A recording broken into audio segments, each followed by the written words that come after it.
मेरे गांव का लड़का का नाम भैया आपको बेटा जी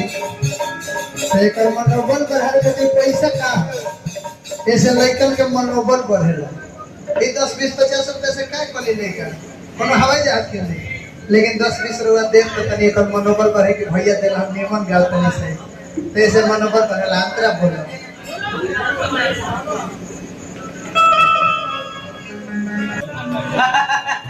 वाइस देने भी लगना वाला देखी सर यार भले औरतिया के शादी हो गई बा बाकी पर कुथी वाला चाहिए के गौरी जी तनी तू ना छिना अच्छा लगा बोलोल बनल तो फिर देखी भी जा रोल में डूबा तो अरे ये क्या कहत हो से हाल अब बुद्धि बाबे लागी काई के अब ये ना महाराज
आता कही हे किया तुझे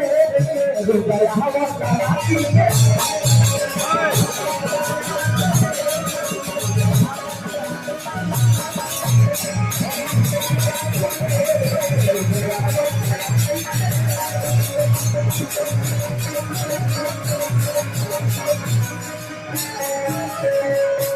मन जे मस्ती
ये रात भर में मॉल में हाथ बजले भर